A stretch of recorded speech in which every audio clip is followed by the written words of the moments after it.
That's not a comic book. Now that's a comic book. Gets harder every time. Hey, I switched up the camera angle because, why not? Welcome to this week's episode of Comic Views. It's going to be, really distracting, though, having the camera right there as opposed to up here. Because I'm going to keep, looking over to the screen. I'm going to look all shifty-eyed because my eyes can be going over this way. So, yeah, that'll be fun. Anyway, yay, good. No one's, got one person watching, but no one's leaving comments yet that I can see. So, got, small stack to talk about this week, but trade talk is coming back. Kind of a trade, not really, but enough. Just been super busy the last couple of weeks. Haven't had a chance to read a trade, but I was rendering this weekend, so that was like half an hour of just wait to see if this works. So I sat down and read a comic while I was doing it. I also made something. I'll show that off just for fun. Had this guy sitting around in a box for months, and I just haven't had the space to put him anywhere. But as I said, I was rendering, so I needed something to do, so I just decided to build him. And man, oh man, guys, this is a nice figure. It's a very nice figure. He is just gigantic. $30 if you're curious on pricing there.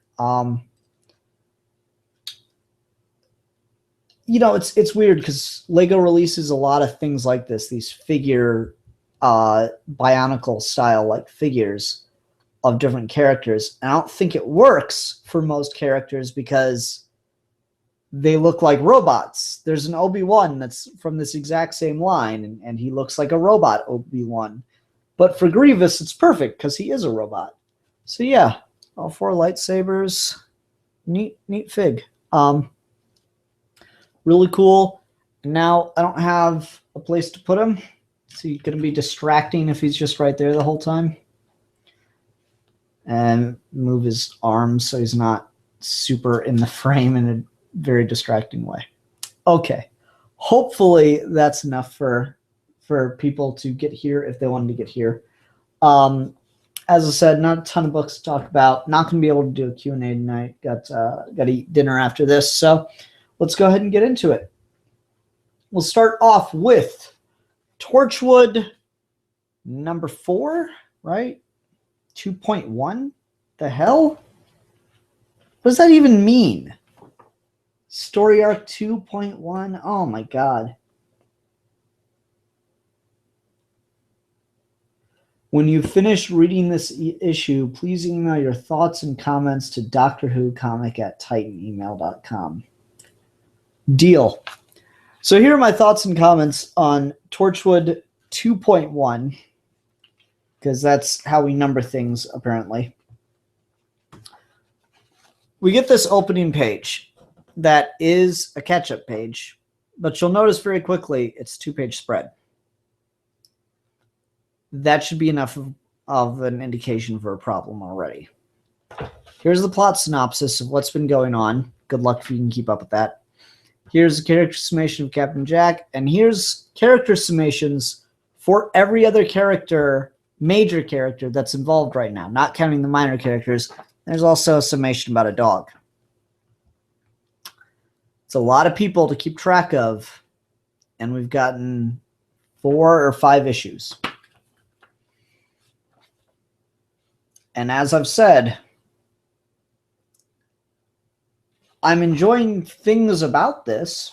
I like the dialogue. I like the little quips in narration and stuff. That's cool, but just goddamn, it's impossible to tell what's happening. There's such a lack of command of paneling here. And you never notice how much of a problem that can be until you see it done poorly. And I hate to say it, but this is an example of really poor understanding of paneling. And just, I don't know, not having good paneling really disrupts your ability to follow the events of a story and get engaged in that, because you're constantly taken out trying to figure out what's going on. So we get this sequence of 4 panels with like a Mexican standoff. There's this lady with the dog. And then in the next, they are outside the house is what the indication I'm getting from this. The next panel down, she is inside the house. Even though she's got a gun pointed at her, she's walked past Gwen and Jack and apparently inside the house to have another gun pointed at her. And now in the last panel, she's back outside the house. I don't know what that is. I don't understand the sequence of events here. It's poor structuring. And then the art, like this page of Jack and John fighting is pretty cool. But the art in the page next to it, I'll try and get this up closer to the camera without getting rid of all my lighting, but look at John in this. He just looks kind of faceless. Look at Jack's face. And I know I'm sorry the camera focus is so bad, but trust me, you cannot make out any of the detail on Jack's face. It's just scribbles. That's not like the art. I'm not sure if it's the writing or the art or it's both. That's making this book just so confusing to read. And I'm so disappointed by that. I wanted to love this. The first issue really knocked my socks off. I couldn't get enough of that. Not this though. This just it feels so lost. Which is just unfortunate. I want to find another example where I just don't know what's happening. And then there's just really weird moments here too. Where's it at? It's like a double lettering box. Okay. Look at this panel right here. There's a caption right there that says, "A plan may be afoot." But behind it, there's a blue rectangle. And if you squint and look really closely at it, you see it's a caption box that says a plan may be afoot. So they put the same caption in a different format over a caption box that already said that.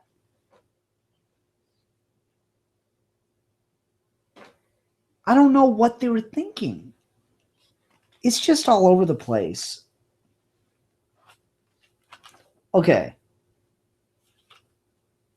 And then we're going back and forth. There's like out of nowhere, literally out of nowhere, we get a scene with a drill in a mountain.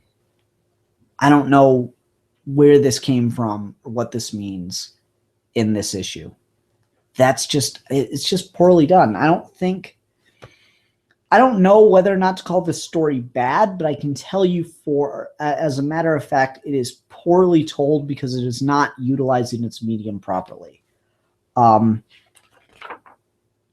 The sequence of events makes no sense to me. I have no idea what's happening because it's just clearly not meant to be a comic book. There's cool captions and stuff here. I like some of the stuff. Some of it's kind of funny. Like we open with the page of Jack and John fighting and it says half an hour ago or whatever. And then we get to this page of where their fight started and says, this is where we came in. Exciting, isn't it? Like that's a funny, cool little line, but it's not enough to make the book work. I just don't think this is meant to be a comic. I know Carole and John Barrowman are co-writing it, and I know they've done novels. I think that's what this is meant to be.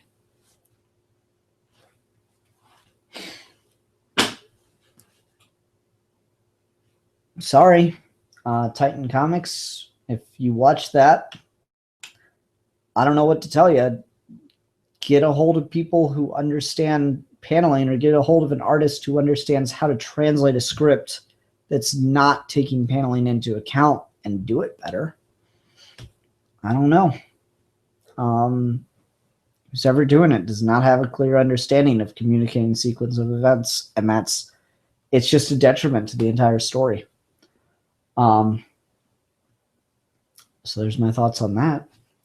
Let's go ahead and move on to second book of the week, which I picked up just off the stands out of curiosity, and that is Marvel's KingPin #1. It's a new series they're starting up. Who's writing this? Do we have a writer for this or no? Yes, okay. Matthew Rosenberg with art by Ben Torres.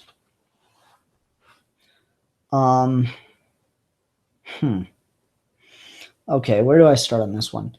Seems like we're getting a lot of villain books from Marvel. We got Venom going on. We got this. I think there's Vote Loki. That's going on too. I'm not sure if that's still happening, but I know it did.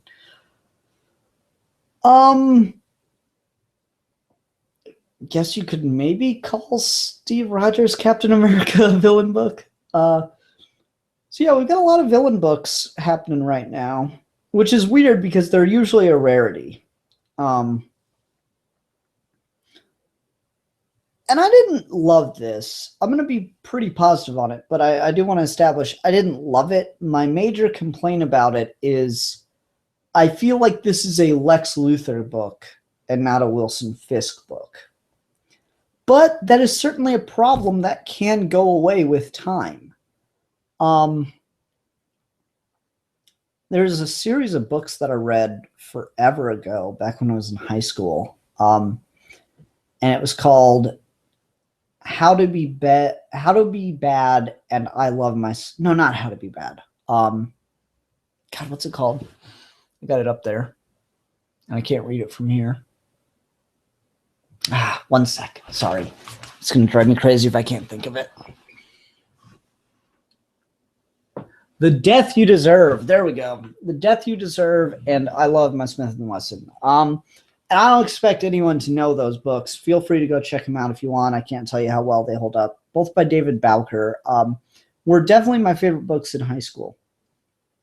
But regardless of all that, the story was of this guy who was a bit of a smartass and was paid to write the biography for a crime boss. And it's like a known crime boss who had like a clean image. And so he was writing the biography for that guy. And the crime boss wanted to focus on what he was doing to help the city and humanity and everything. And the writer wanted to focus on his crime goings-ons because that's the more interesting part. And it led to drama.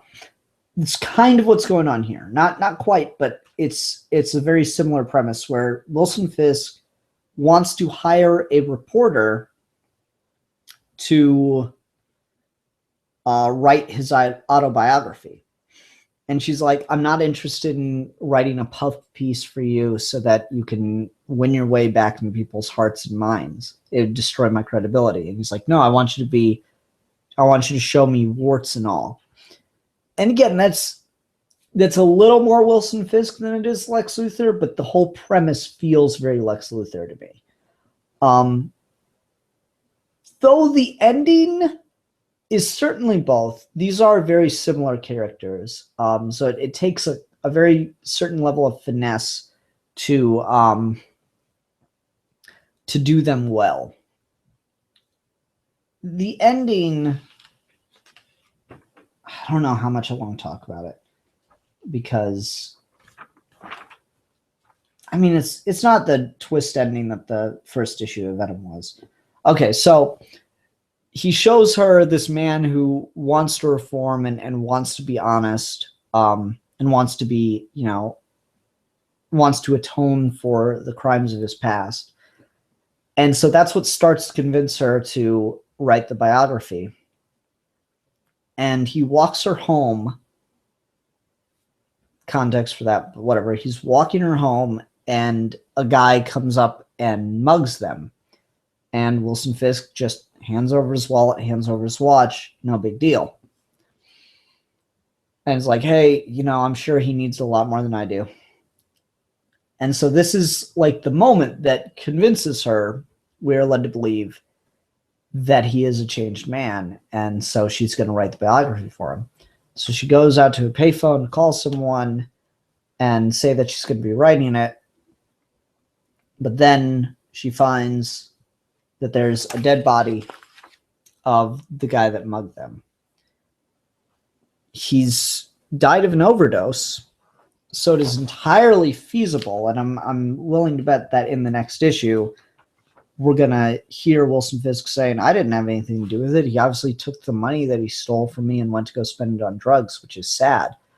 Like I'd be willing to bet like, $5 that is going to be in some way, shape, or form what Wilson Fisk says to this reporter lady, and in order to convince her to stay around and write this autobiography for him. Again, that's very Lex Luthor-esque, but it's a little more Kingpin, just a tad. And I don't know what about it makes it feel more one than the other, but just with Lex Luthor, it would be slightly different, I think. And with Kingpin, it does feel a little more dirty.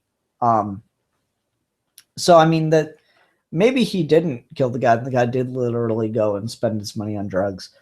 I don't know.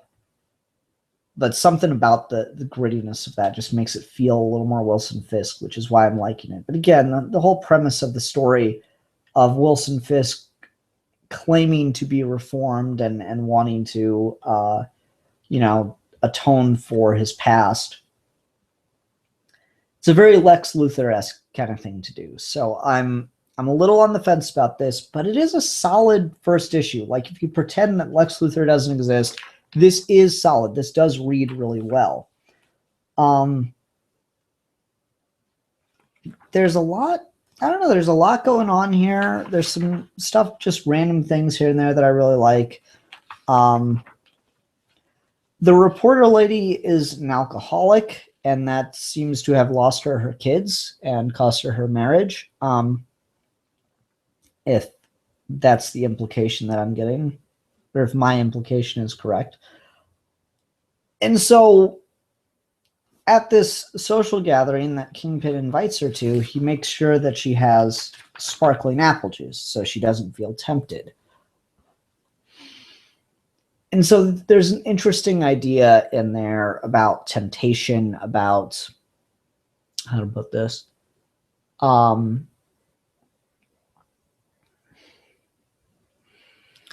giving in to our darker urges. And, there's a great line that she has in this exchange with one of these high society types that really doesn't like Wilson Fisk. She says, I'm not here to write a story, I'm just getting to know the man. Here's a story idea.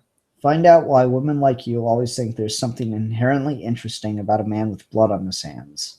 I'd love to know. Again, she's here because she is fascinated by the idea. Even though she's initially rejecting it at every turn, she is very tempted by the idea of writing an autobiography, a very honest autobiography about Wilson Fisk. But that's the dark temptation. I think the alcohol is a good parallel to that.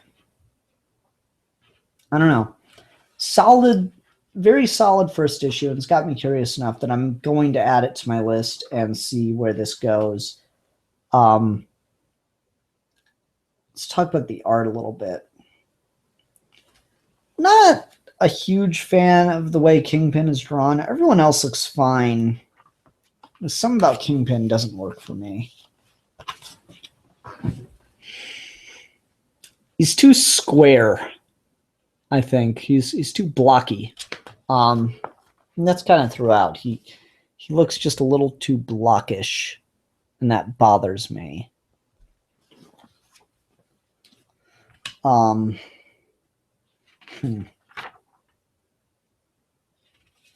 I get Kingpin's supposed to be a big burly guy. Like here in this panel, it does not look like Kingpin has a neck. That's just a little much for me. So I don't like that about the art.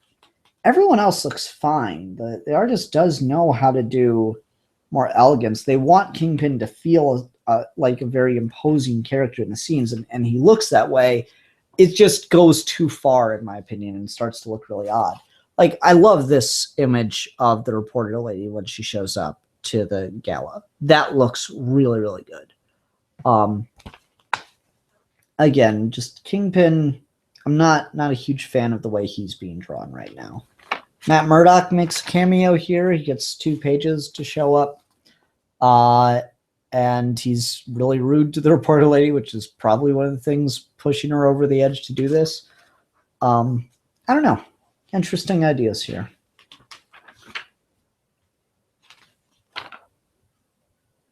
That's all I got to say about this one. I'm curious to keep reading it. It definitely has me intrigued. So cool. Let's go ahead and move on to the last single issue of the week, which is Wonder Woman Rebirth, number 16, God Watch, Part 1, by Greg Rucka, with art by somebody. Bilquis Evely. Not heard of them. I really like this first page. That's a cool little first page where we talk about everything Wonder Woman has done before 9 a.m. I just enjoy that.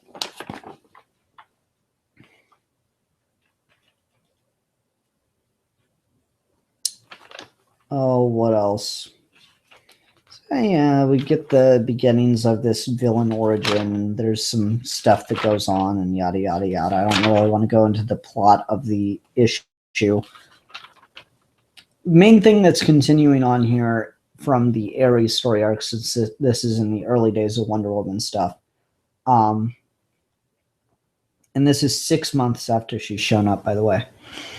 Main thing that's going on here is the gods are looking for a way to find out where Themyscira is for one reason or another. Some of the gods. And that's interesting.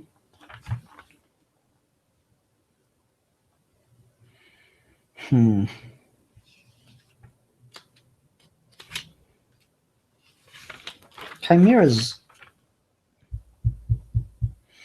I wondered if there's some kind of commentary with the Chimera. Because this villain that we get set up is using like a robot suit to try to extract the information from Wonder Woman's mind, but it's doing it in the middle of her fighting a Chimera.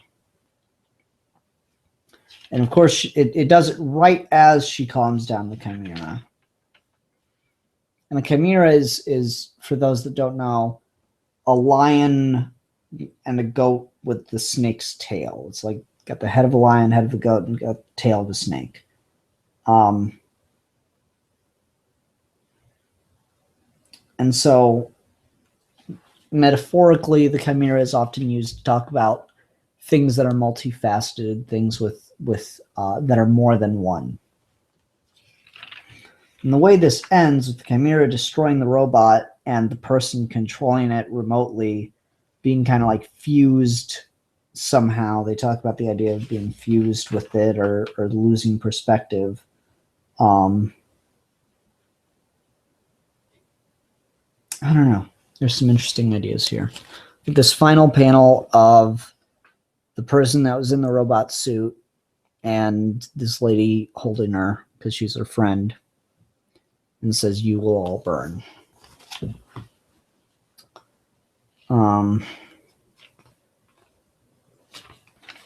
Not sure what to make of that, really. It's a bit of a head scratcher, and it's going to be explored obviously more, but Chimera does look to be an indicator of what this might be trying to say or do.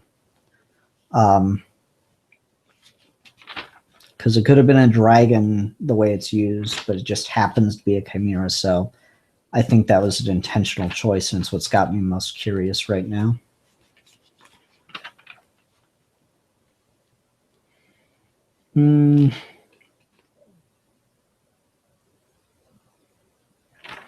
sympathetic villain, reasonably. Someone who kind of just doesn't like Wonder Woman and then is given a reason to hate her.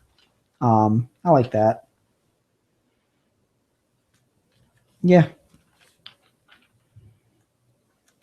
It's okay so far. You know, it's weird. I've been enjoying the origin stuff more than I have the main story, like the current stuff. Even though it's written by the same person. I guess I just find this part of the story more fascinating. Not really a ton to say this week about individual issues. It's just more of a read it for yourself, let me know what you think kind of week. And no one's here live. I'm just all alone. I'm doing this earlier, so that might be why.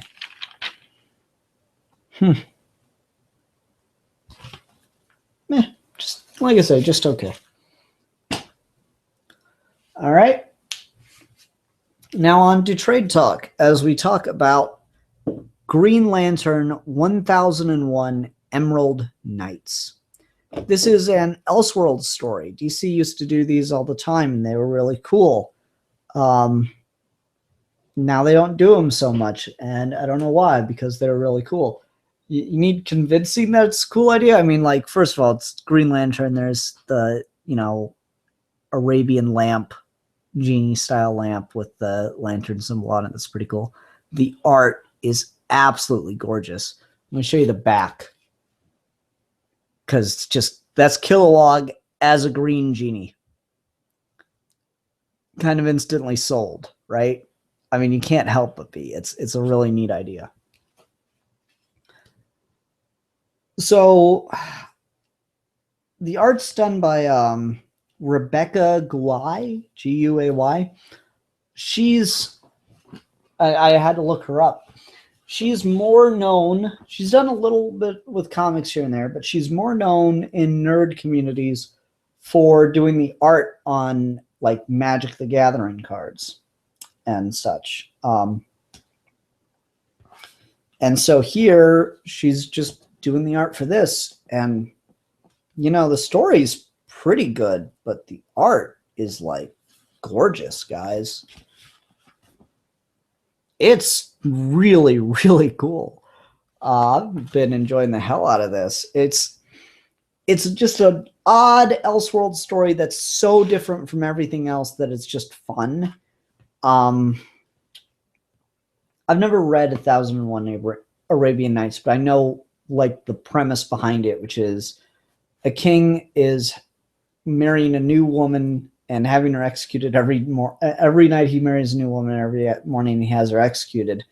And then the story is that one woman keeps him up all night telling him stories so that he doesn't want to execute her in the morning.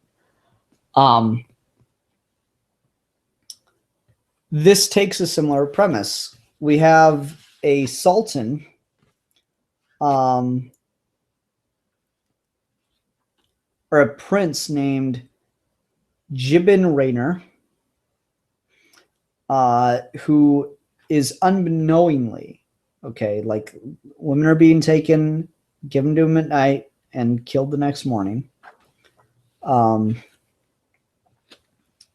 But it's quickly revealed he doesn't know about that, as one woman sneaks in to assassinate him.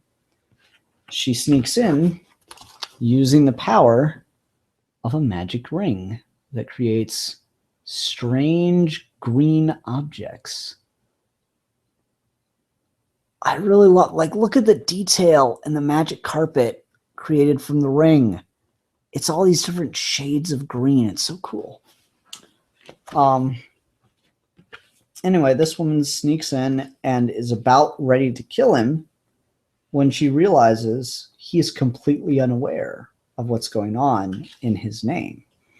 He just spends the night trying to talk to these girls, but they are drugged before they're taken to him and are unable to stay awake for very long.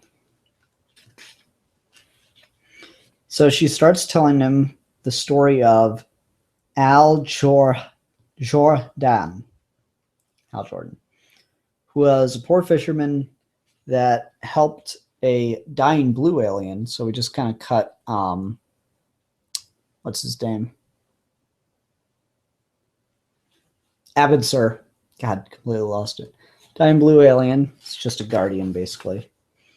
Helps him and is given a magical lamp that from it spawns a gigantic green genie. It looks like Kilowog. It's brilliant. It's absolutely brilliant. And so Al Jordan uses this to go and fight this oppressive sultan that's ruling his land. And the sultan has an advisor that has his own yellow genie, and it's just a whole thing. It's just neat, guys. I just like it. It's a cool story. It's fun. And it looks so pretty. I don't think I've established how pretty everything looks. This looks like all hand-painted. Oh, it's so good. Can I have a Kilowog genie now? I want a Kilowog genie, please. Oh, it's neat.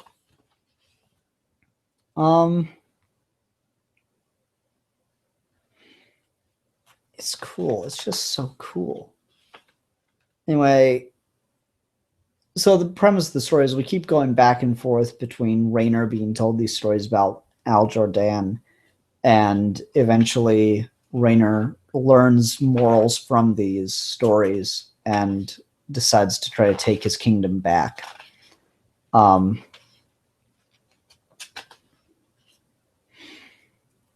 There is an interesting parallel in one of the stories told about Hal Jordan, though, to what was going on in comics at the time, or what had happened somewhat recently.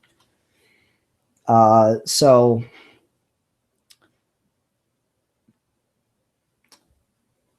Jordan has to restore the city that he came to rule over like 3 times. This is the 3rd time. Jordan tried to go back to ruling as he had before, but still he grieved for his queen, and life gave him little pleasure. He began spending more and more time alone at a house he built in the mountains, trusting his lamp to protect the kingdom and his advisors to attend to its everyday business. Now that the wicked vizier was dead, he felt that nothing could harm him. But it was the vizier's death that led to the most terrible event of all. For with his sudden demise came the spells which bound the 2 demons he'd imprisoned were weakened. Vizier's basically Sinestro, by the way. They broke free, and before they returned to the pits where they'd been spawned, they took their revenge on the wicked vizier's former capital. So you have an entire city destroyed by 2 monsters. The city that Hal Jordan ruled over. And upon hearing this news, Hal Jordan commands his genie to take him to the ones who created the genies. And he gets there and he sees, and like the other guardians, basically, the ones that created the lamps, try to fight him off with their own genies, but he's able to overpower them. And it's just so cool. It's just look at it. I'm doing no good describing it because I'm just like, oh, look, it's so pretty. It's so pretty though. Which is just awesome. Anyway, so it all leads to a thing, and from it, Al Jordan gets a ring with unlimited power and is able to restore his capital and the woman he lost. And how do we know this is all true? Because who is using the ring at the beginning of the issue? It's the girl telling these stories to Kyle Rayner. She's the daughter. It's just neat. It's just so neat. I really enjoyed this. This is such a fun excuse for an Elseworlds. And it's like the perfect characters to do it with. Again, I just really like this. It's pretty, it's cool, it's clever, it's fun. It's everything I want in a comic, especially an Elseworlds story. it makes the premise so radically different that you don't have to worry about anyone feeling like they're out of character. It still respectfully portrays the characters, though, in a believable sense, and it kind of rectifies problems with the comics that people had at the time. This is great, because, like, obviously the city being destroyed that Hal Jordan protected is a reference to the destruction of Coast City. So I don't know, this is just great stuff. I wouldn't think Green Lantern and genies. I would not think of that at all, but primo stuff, guys. Really enjoyed this. Really fun book. Nice and short, so there's not a ton to talk about, but it's just such a fun, clever idea. The art is so gorgeous. Just every other page, there's something to like go, wow, at. Oof. There's a genie fight. It's a fight with genies. That's cool. Okay. Yeah, I'm good. I'm done. Done talking about comics that I'm all geeking out over here. I hope everyone enjoyed this week's episode of Comic Reviews.